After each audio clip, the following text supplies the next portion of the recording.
I'm Alfonso Winker. And I'm Trina Olson. And together, we're the co-founders of Team Dynamics. And this is Behave.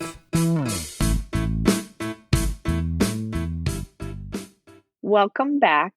This is going to feel funny and new and just however it does, because we are coming to you for the very first time in the history of the Behave podcast, separate but together. Alfonso, where are you sitting right now? I'm in my bedroom, which looks out onto a patio. So I'm looking at downtown Minneapolis. I am looking at the Mississippi River.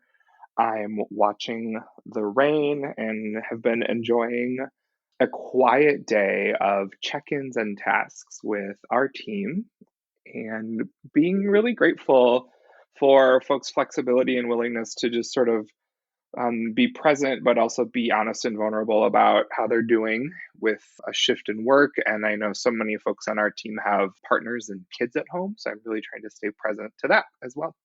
How about you? Well, because I've been to your apartment before, would you also paint a picture for our listeners of the art in your bedroom and your bed frame? Because they're my two favorite parts of your bedroom. I would love to. So my art makes me feel really peaceful. The art is all really important to me. So on one wall that is at the foot of my bed are two Frida Kahlo prints that are from the Mexican American Museum of Art. I don't know if that's its right name. It's changed its name in Chicago from a very special trip when me and a bunch of my cousins on my Mexican American side of the family went to that museum. It was during Dia de los Muertos, and so we saw all the altars, and I bought a bunch of stuff at that museum. And then between those two pieces is a painting or a print actually from a local artist, activist person, Ricardo Levins Morales. And it's a quote from Archbishop Oscar Romero talking about peace as a product of justice and love being the necessary thing that makes us feel connected enough to pursue peace. And then over my door that goes into my bathroom down the hall is a street sign that says Mango Street, and that's a callback to Sandra Cisneros' book, House on Mango Street, which I read in 8th grade and has really stuck with me. And so I would say that my art is a tribute to my quest to reconnect to Latinx roots. Thank you. So the reason I asked, and I'll share a little bit about where I'm sitting too, right, is that for a lot of us right now, because of the coronavirus and COVID-19 and wherever we're living and social distancing or stay in place orders or isolation for anybody who really doesn't feel well, some of us may have worked from home before, but we might be seeing our home for longer, for more days in a row, or noticing different things, or even just noticing in our bodies how it feels different to choose the days we work from home versus feeling globally like a whole lot of us are forced into this choice right now in order to take good care of ourselves and the people we care about. So I also am in my bedroom. It's because when I was in my kitchen, y'all said it was echoey and weird. So I'm in the softest room that I have. Yes. And what's interesting is my room is unfinished because I moved 2 months ago. And so I'm staring at a corner where one of the walls is painted and one is not. I thought I had like a blanket and pillow problem / fixation before the virus, but let me just do a quick count of how many pillows are on my bed. 1, 2, 3, 4, 5, 6, 7, 8, 9, 10, 11. And here's my truth. I don't put any of them on the floor when I go to bed. They're all in the bed. And I have a green velvet headboard, and the only thing that fits in my bedroom is my bed and my little side table. So that's where I'm at right now, and I'm just really grateful, Alfonso, to hear your voice. I've seen you a couple times today on Zoom, but I am missing you, and I am missing the rest of our team. Yes, as someone who, we always tell folks we are really good friends in real life, not just business partners. So I'm missing hugging my people, of course, with consent, because physical touch is my love language. And so it's hard to see faces and not be able to sort of hug or do playful like taps and shoulder touches and things like that. Well, we decided that we wanted to pull together and sort of interrupt our regularly scheduled programming. We are grateful to be in your ears. We know that many of you are probably listening to podcasts, looking for content, even maybe more than usual. And so we're just grateful. And, there is some semblance of feeling like we really are in this together because it's the whole globe. And what we wanted to talk about today, and we recognize that we're all in a very ever shifting landscape where we're getting different information. Some of us feel like we're getting really confusing information.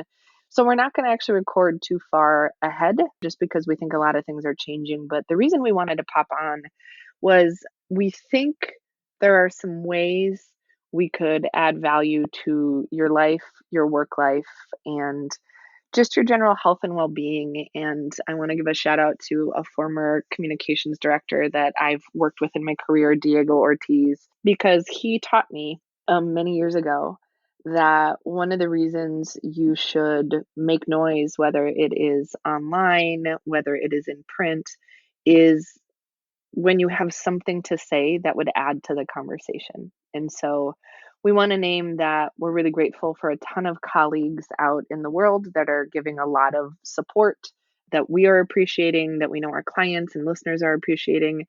And so today, our goal isn't to sort of say the same things a different way. It's to actually talk about this current reality of working digitally, working far apart, and also understanding that this global pandemic is impacting us across lines of equity that are really, really intense, meaning depending on how your physical and economic health are prior to the advent of this virus, some of us are experiencing this really differently. And so we wanted to dive in today to some policies, practices, and protocols that we're trying out with each other and how we can take some of what we've learned about culture change and pattern making and adaptation into our lives in the foreseeable future. Yeah, thanks for framing that up for folks, Trina. I think we are always in sort of a meta conversation about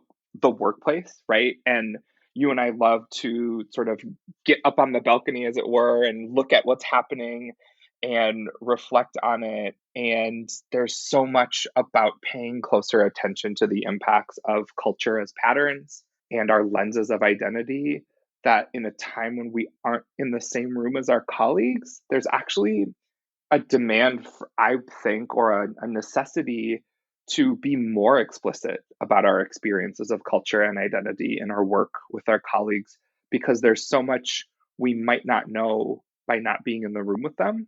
And there's so much we might find out on purpose or accidentally because we're seeing parts of their life on camera that we haven't before. And so I'm eager to start to unpack some of those questions around why is this necessary? And I think for me, one of the ways that it's coming up is I know a lot of us on our team, we're thinking about parents, we're thinking about children, we're thinking about chosen family.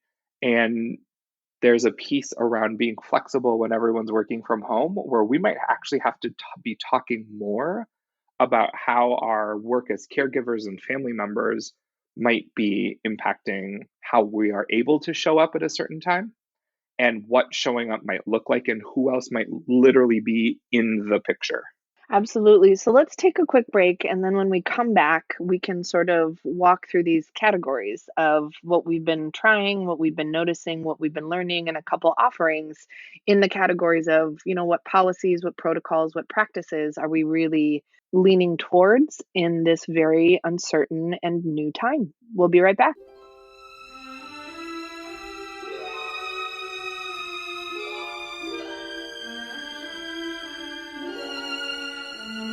Welcome back. So, if you have been a listener before to Behave, or you've spent time with any of our teammates at Team Dynamics, you've heard us say over and over again, culture and identity always matters, and so does context. So, in the context that we are living in, well, this virus is out in the world and we are doing our best to flatten the curve. Alfonso, what is something that feels like it has been different because we are all living through this pandemic and trying to work virtually at the same time for those of us who have the great privilege to continue doing some work during this time.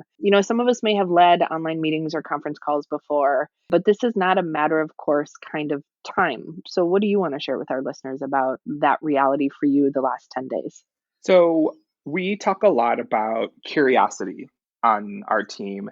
And we talk a lot about, if you've ever been in a room with Trina and I, we say that we don't do throwaway check-in questions. So we're not doing things like, what's your favorite color? Or the most interesting thing you ate last week, unless those things directly link to the goals that we have.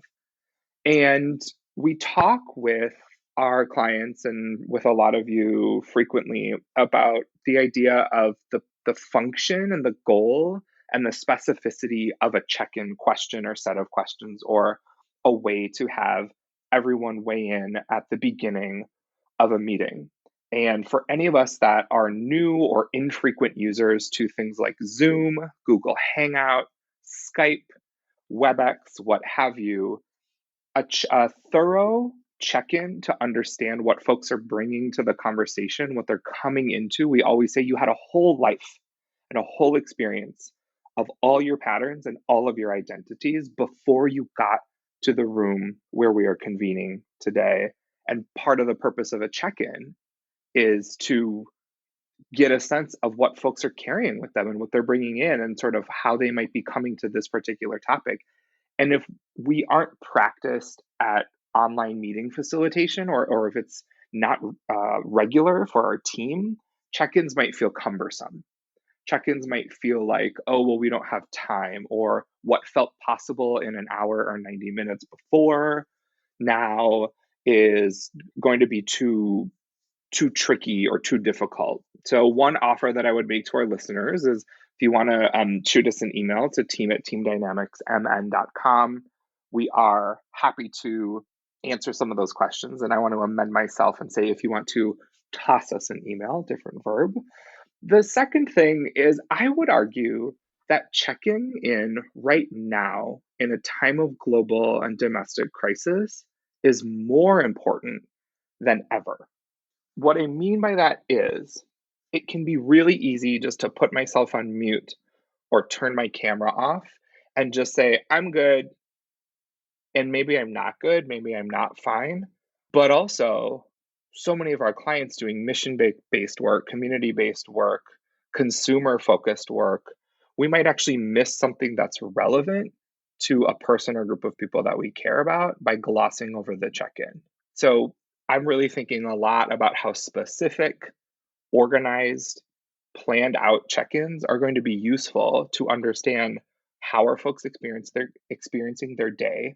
So maybe we're still having our regular communications department check-in on Wednesday morning, but how is coming to this meeting different for you because what you are finishing cooking breakfast for someone that you have caregiver responsibilities for, because you have some sort of physical experience that it hurts your neck to be looking down at a computer for so long, because you really think a lot about what stories people might tell you because of the size or shape of your hair on any given day, and you haven't had a chance to see your barber. And I think a lot about, like, for me as a man of color, like, I think a lot about how seriously I'm taken based on how clean my lines are on any given week, right? So we might actually be having the same exact conversation we have each week with the same people and having an entirely different experience. Also, we know that any communities that are under-resourced are going to be experiencing a global crisis in the same way that we may be forgetting about folks across lines of age, race, gender, class, etc. Thank you for that. And you led a really great check-in with our team earlier today, and I think sort of the gist of it was, what are we holding today? What are we trying to let go of today? What's really sort of present for us? And so we're just going to remind folks that saying how you doing today might get us the same old answers, which is, at work, we believe, because we have been conditioned to communicate as though we are always fine, or put on a brave face, or we are very strong. And I want to be really clear that it is not our jobs to be the mental health or physical health practitioners of our colleagues.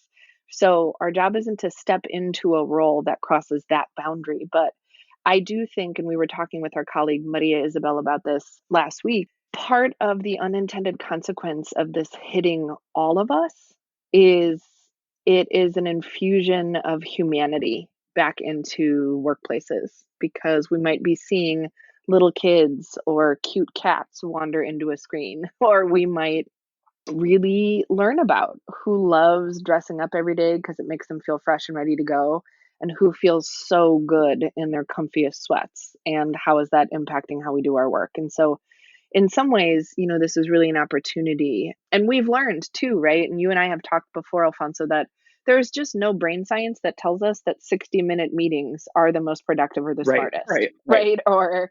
Or 30-minute meetings or 90-minute meetings. That's just the norm.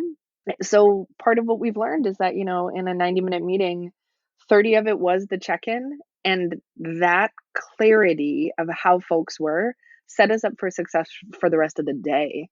So we were able to get to all the content we needed to in our agenda after we were able to really ground. Because the thing we constantly link or try to remind our folks is that the reason this podcast is named Behave, and we think a ton about workplace behaviors, is that your workers are better at their jobs when they are healthy and well. And that means psychological senses of safety, physically being devoid of pain. And so none of us are the ones that get a break from this. So what happens when sort of we're all in it? So just thank you for reminding us that although these check-ins might feel luxurious, they may, as a manager, as a leader, as a teammate, as a support person, be sort of the critical parts of information that help you engage with your teammates sort of in the very best way. Speaking of information, I know something you and I have been talking a lot about and have even heard from some of our clients already is the fact that as a result of many folks calling in, Skyping in, videoing in to conversations, we are having to negotiate and know about more information about what their home might be like, who they're in their home with. I talk about my roommate Jeffrey a lot. More folks have seen Jeffrey this week than have in the last 3 years of having team dynamics, right? And so Yeah. different stuff is coming into our awareness. And I know you're thinking a lot about how do we, there's that Brene Brown quote about as humans, we make up the story in the middle. So as stuff comes into Yeah. our awareness, I'm curious, Trina, what are your reflections about how do we slow down to not let our biases inform and make up stories about what someone's experience is because of what we think we know about some information that came to us, whether it's visual information, auditory information, text information that was necessary to someone being in a conversation online with us. Mm-hmm. I think the key for me is to notice how quickly judgment creeps in. So it's not just that I notice something, I decide it means something. And so I'll start with self judgment. So even this morning, as we were getting ready, I knew that it was going to make more sense to sit on a particular side of my dining table because then I wouldn't be backlit. And then I thought, oh my gosh, people are going to see that I have a dirty plate and a dirty bowl from breakfast that I haven't put in my sink. Right. So I left during the time of a global pandemic when there's some really important stuff happening. I thought, will my colleagues think I am not put together or capable if they know that I ate food this morning? And that might sound over the top, right? But I'm just sort of being honest about my experience about where I'm even feeling self-conscious and what I'm aware of or self-conscious of that I wasn't, before we were forced into this amount of regularity of contact with my home or seeing me at different times a day than you would have before sort of this crisis. And so I think what we've been hearing from clients, and this makes sense for us as well, a whole lot of us on a daily basis are getting together and saying, okay, what can wait? What needs to shift? What needs to be rescheduled? And truthfully, what could, should, and needs to keep going. And so I know people have a variety of different feelings about Sheryl Sandberg. I don't know a ton about her, but I know that her second book, she's the COO at Facebook, her second book was about the difference between plan A and plan B for your life. And for her, that story was about her first husband suddenly passing away. And she worked with a psychologist to co-write a book that really talked about, what do you do when plan A just isn't an option? So she kept saying, plan A is live the life I had imagined with my first husband. Plan A is no longer available to me. So what can plan B look like? And I think that's what we're hearing from our clients around tasks, tactics, deadlines, goals, events, projects. And so this all circles back to how is that influenced or impacted when we see people's whole lives in a different way? So when we do bias work and we teach about bias, the thing we remind people is that it isn't a good goal to try to never have a biased thought or feeling. And Alfonso, why do I say that? It's impossible. We are wired that way. It's a biological part of our animal beings. We have preferences toward and away from things that we have learned over time. We can absolutely repattern ourselves, and one of the patterns that we can catch for some of us is, for example, a pattern that is in me is I find myself automatically holding doors for all people that I think are women without knowing whether or not they want doors held for them. That is a pattern that I'm trying to get out of because I don't want to assume that everybody that I think is a woman should have doors held for them. So does that instinct, that biological instinct that's patterned in me still come up? Yes. And it's something that I'm trying not to do as much. Right, because I know for you, and you've named this a lot, hospitality, politeness, and connection are three core values of yours. So what you're saying is you're just really noticing that you're trying to live those values, but you're doing it differently for different bodies, and that's not quite aligned with your values. So you're like, whoa, how can I think about how I'm sort of living these values? Absolutely. And so part of what we're asking people to do is just catch when your new noticings about yourself and your colleague are erring on the side of judgment or curiosity. And so, just to give some examples, let's say somebody is sitting in front of a bookshelf and you see book titles that surprise you. Either, oh my gosh, I can't believe we read the same books, or I had no idea they were into like romance and mystery, or gosh, there are books on that shelf that seem of a different language than English, the language I'm used to talking to that person is. What does this mean about them? Right? You just might get some more data or information, or you might be sitting with somebody at their dining table and the person has to constantly pause their video to deal with a toddler, right? That doesn't make a person unprofessional or unavailable. It's actually making sure you're not watching diaper changing or food cleaning up. And so this back to this equity piece that, plan A, our preference would be to go to the office, whatever that means for us, whether that meant a physical space or just a routine before the virus. But plan A is not available. And so what's plan B? And so what we encourage people to do is continue to be really creative and to remember we're not all going to be able to participate in the same way, and that's okay. Equity over equality. Equality is one size fits all solutions. Everybody is in front of a perfect background with excellent internet connection. Nobody bothers them, and you're good to go. But the reality is, some of us may have been on back to back phone calls. And so we actually need to pause, use the restroom, come back. Some of us may really not be feeling well or be needing to take care of others. And so our ability to concentrate is going to look different and we might need to take notes. So, this idea that we may be getting a lot of information and that may feel loaded and it may feel like we're starting to learn about how our colleagues are closer to or farther away from our patterns. And we get to decide what that means in our lives moving forward. Thank you for the Mhm. sharing, doing the self-awareness work, right? So we always tell our folks you need a goal and you have to start with self-awareness. And even the ways you pointed out, even the ways in which we can tell stories to ourselves about our own context. So I think similarly for me, I was thinking about my day and the truth of this particular day, which isn't actually that different from, I probably have one of these kinds of days a week, given the nature of being a national strategy firm, is I was going to be on Zoom and on the phone from 8 a.m. to 5 p.m., of course, with some breaks for meals.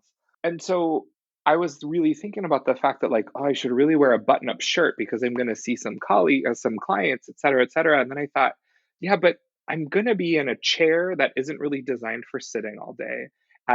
My desk is in my kitchen with a like plastic tub that I make a makeshift standing desk. And I thought, a big soft sweater is going to be the thing that actually will allow me to stay present in all my conversations today. And so what's more important, that I look a certain way or that I'm wearing a big soft sweater? And I know a lot of that comes with the privilege of being the co-owner of the business, being a man, being the age I am, being like fun and young and gay. And I really had to think about, what are my goals? My goals are to stay present in all my conversations today.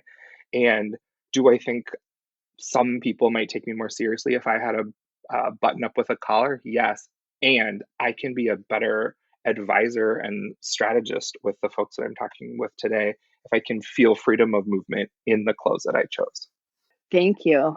So, as we wrap today's episode, and obviously none of us know how many of these kinds of episodes we're going to be doing because we don't understand for how long yet we're going to be sort of away from each other physically. But obviously, there are some learnings and some noticings that we're all already grabbing onto, and I think we acknowledge that for some of us, work can feel like a nice break from the monotony of being at home. For a lot of us, work is also providing a ton of stress right now about our own family's financial situation, about clients, about how engagements are going to change. And so, doing culture work is really about being able to hold the both and. And so, whether we wanted to or not, wow, we're being given an opportunity to practice. And so, we just want to say to our listeners, we are with you. We are experiencing this while you're experiencing it. So, we don't think we know better. We just know some things that we're experiencing that because of our work, we have gotten ourselves sort of ready. As we close out, Alfonso, will you share sort of the most fun thing that has happened in virtual working for you in the last 10 days? And I'll do the same just so we can also remember what about this is going to be memorable, is going to potentially be funny, and at least it's going to fill our hearts up a little bit. Thank you for that question. I am having a wonderful time using the share sound only feature on Zoom. And I am beginning and ending most of the meetings that I host with a little "if you want to dance or sing along with" party. So I have a playlist that I've curated that is really, there's a lot of JLo and Shakira on it right now. And I am signing on 5 minutes early to all my meetings. I'm hitting play on the playlist and I'm just like letting it play for the first 3 minutes until folks log on and we're ready to go. And so that has been, for me, trying to be fun and playful and joyful. And in fact, actually something I should be doing in my in-person meetings that I wasn't. And I love music. So Yeah. it's like, why wasn't I doing that in real life? That was easier to do in real life. How about you? And thank you, because I've been the beneficiary of multiple dance parties that you've been leading here in the last few days. For me, it actually is really fun to see folks' kids and to get to wave at them. And it's fun to watch the kids of our teammates start to put our faces and voices together because they've heard their moms and dads talk about all of us. But then it's like, oh, there he is, right? You can sort of see somebody. And so I think watching just how little ones are experiencing this time of connection and confusion has been really life affirming. I think it's fun that we have so many extra tiny people in so many of our meetings these days. So I'm really appreciating seeing their fun faces. Oh, it's so beautiful. Will you do our sign out, because you're better at sending people to our stuff than I am, and we usually have it written on a whiteboard, but I'm not in a whiteboard. I'm in my bedroom. That's great. I absolutely will. Folks, you can always find us on Twitter at Behave Podcast. We are curious, as always. How are you doing check-ins? How are you doing paying attention to stories that you're telling yourself? How are you doing? Give us a tweet at Behave Podcast. You can always email topics or any questions you have to team@teamdynamicsmn.com. Thank you so much for hanging out. Wash your hands, take care of your people, and make good choices. Behave is produced by Levi Weinhagen